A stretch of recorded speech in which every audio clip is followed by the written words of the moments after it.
season of, I can't even say that. Imagine that, because we're no longer on the couch with Lisa B, but Lisa B online.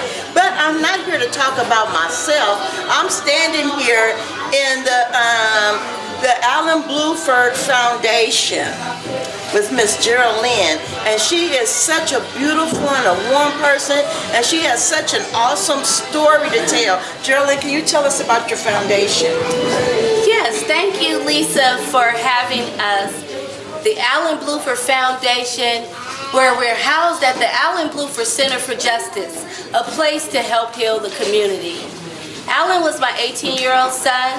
On May 6th of 2012, the Oakland Police Department killed my son. Since then, along with the community, family, and loved ones, we have formed a Justice for Brown-Blueford Foundation. We're here today because on December 20th is Alan's birthday. That's all right, baby. It's all good. Let them know. Instead of falling in our tragedy, we stand strong in our testimony. So here with the community, family, loved ones, supporters, we've come together to give back to those who have lost their loved ones. Today is December 18th. 3 years ago, we were at Laney College, where we celebrated Alan's birthday. Our keynote speaker was Angela Davis. The community, union members, family members, people from all over came to fight and speak out against this unjust that we all suffer. Yes. You know, Lisa, when it first happened, I felt as though people didn't understand, and they were ostracizing me and saying, why did that happen? But I know I have to stand and take a stand. Alan can't speak anymore. I always carry him in my heart, but I speak for Alan. I am Brown-Blueford. Absolutely. And the world will hear of his story. Yes. And I am a strong believer in God. Amen. We did sue the city of Oakland. We did take a settlement. But my faith tells me that there will be justice for Alan. You see, there's no statute on murder. Right. And a lot of people think that it's said and done. But it is not said and done. And as God is my witness, I will fight until there is justice for Alan. And I truly believe that the God I serve will give me justice for Alan. Well, you know what? You already have the justice. It's just in the making. And you know, today we're having this celebration of life for Alan. So what I want you to do is tell us a little bit about Alan. Alan the person. Well, Alan was I know he was a beautiful person because you're a beautiful person. Thank you. Yeah, you can see how cute he is right here on my shirt. But Alan was a fun, loving, strong young man. Alan brought people together all the time. He was the friend that everybody wanted to have. He was the favorite from everybody. He got whatever he wanted from his dad, his sister, his brother. Everybody just was drawn to Alan. Alan would say cute things like, you know, I talked to my friends and I would say, get out of the room. And he wouldn't get out the room. He'd say, no, I want to listen. Or he'd say, Mom, I just want to hang out with you. And he is hanging out with us in our heart. Alan has made all kinds of accomplishments in his life. He was a 3.0 grade point average student. He won championships for teams that he played on. Wow. Alan was just an all-around great guy. And when he was 7 years old, his dad asked him, Alan, what do you want to be when you grow up? And he said, I don't know, Dad. But whatever it is, it will be big. Amen. And it's big. And it's big, absolutely.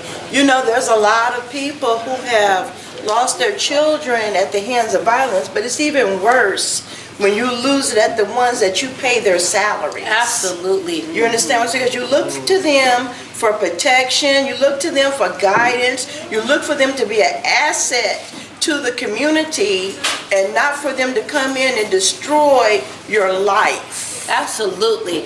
We pay them to protect and serve. But unfortunately, in today's society, they shoot to kill. This is not something that just happens out of the blue sky. This is something that happens every day in every city of the United States. And we as a community, as a family, as a people, have got to unite and say no more. That's why here at the Brown-Blueford Center for Justice, my co-director, her name is Molly Costello. She was an RN for many years, but when this happened to Alan, she stepped out of her job in her community and stood up for Alan. And she and I went to Washington, D.C. We met with Obama's assistant. We met with the Department of Justice. Yes. And they told us it was only so much that they could do. But we are strong women of faith. And we decided that it's not going to stop there. What we have to do is change the law. Let me ask you something right there, because you're talking about changing laws, and what we're talking about is changing laws that were never instilled to protect black people or African American people or people of color. So tell me what obstacles you faced in trying to get justice for your son through the legal system, and what were the steps that you had to take so that other parents that are out there who are in the same predicament can have a clue of what they're facing. Because I've come across quite a few people. Actually, I had an employee one time of mine who was gunned down by OPD. And it was devastating to me to find out, but I can't even imagine how I would feel if it was my child. So what are the steps that you take when you go through justice, and what kind of treatment did you get? Or was it your word against his word, and because he was a police officer, what was I guess what I'm trying to ask you is, what was the scales of justice like for you? Well, first of all, I have to tell you that when you lose a child, the pain is unbearable. It's a very difficult thing that I wouldn't wish upon anyone. But let me tell you, the first thing they do when they shoot your loved one is they victimize the victim. Absolutely. They begin to start telling all kind of stories and lies. They begin to hide evidence. They begin to tell you things that are not true. They plant news feeds and things out to the news that say derogatory things about your loved one and your families, but you cannot listen. Right. Excuse me. You have to take a stand. You have to ask the questions. You have to get in their face. You have to follow through. And sometimes that's not enough. We started out at the city of Oakland. We talked to the mayor, who told us that she's going to treat families different. We talked to the city administrator. Was that Kwan at the time? That was Mayor Kwan. Okay. We talked to the city administrator that said she believes her cops. We talked to the police chief, who said that this was justified. So you were just a lie. We went to the DA, who said this was justified. We met with the assistant chief, who said it was justified. But I'm telling you, the God I serve, that he does not take that for granted. Mayor Kwan is no longer the mayor. Right. Police Chief Howard Jordan was fired. They never say that. He said he stepped down for medical reasons. Right. But yeah, it's because all the lies that he told came to fruition. We found out the truth. The assistant chief resigned after 2 days. The city administrator got fired. So all the people that had things to do with Alan's case are no longer in office. But God said He make your enemies your footstool now. And I stepped right all over them. That's right. That's why I went from the city to the White House. You cannot, you have to get your own answers. You have to hire an attorney. You have to, even if you have to march, even if you have to do speak outs, even if you have to, whatever it takes Do not listen to what they say, because they will lie, they will cheat, they will do whatever they can to make themselves look good, and they will throw you under the bus and victimize the victim, as I said before. But as we know today, Alan's legacy will live on. This is a part of the legacy today. Alan was a giving young man. He worked at Skyline High School. He helped the disabled. He served them. He was best friends with everyone. That's what we want to do. We want to give to those who have the same kind of feelings that we have, that go through the same kind of things that we go through. And, you know. Okay, you know what?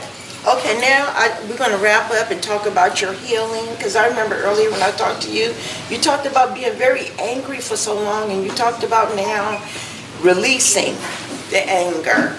And then I just want to ask you, after we talk about that, how can people get in touch with you to donate to your foundation? Because Lisa B Online has 44,000 monthly followers. Wow.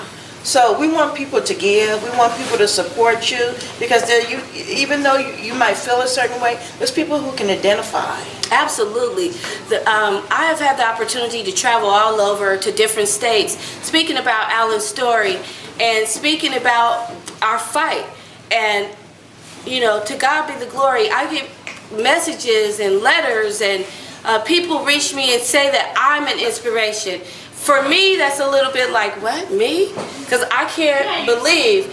But Alan's story touches people. So you birthed something out of this. Yes, I did. And the thing is, when it first happened, I was in shock.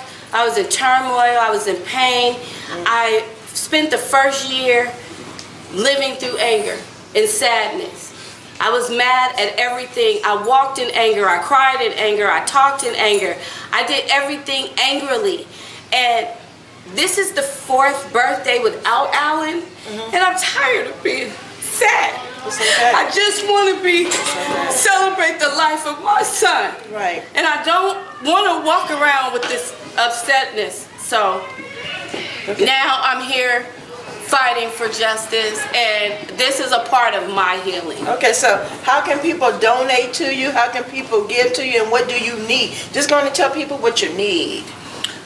Well, you can reach me at the Brown-Blueford Center for Justice at 2434 Telegraph Avenue in the city of Oakland, California. We are also on Facebook at the Brown-Blueford Center for Justice. We also have a Facebook page for the Brown-Blueford Foundation, which is housed at the center. This center is here, donated, and set here for a place to help heal the community. We have several different outreaches, so we have people come in all the time, and we do what we can to give back and to help them. I'm also on IG at BabyQT, and that's BAYEBEEQT. And also, again, my name is Jeralynn Brown-Blueford. Our telephone number here is 209-740-9844. Also, I have a wonderful co-director, a family of supporters, and Can you bring just your the commuters. co-director in? Yes, please. I don't know where she is. She's hiding out. She always likes to stay in the back and push me out to talk. But this is a fighter, and she's been fighting for justice all for 3 years with me.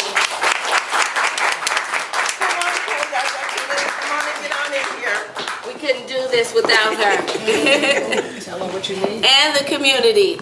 So we just need support for all of our outreaches, which is healthcare, counseling, inspirational speaking, fighting against police terror, which is a big thing. If you want to battle back, you got the right.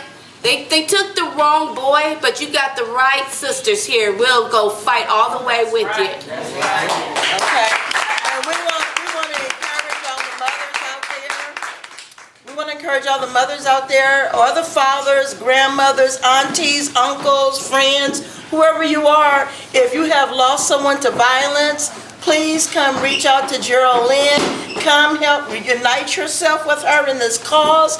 God bless you. And as always, we're going to leave you with this. A soul saved beautifies a community. Hashtag me, Lisa B Online. We love you, and it's a wrap. Blessed 2016 to you. May God use you.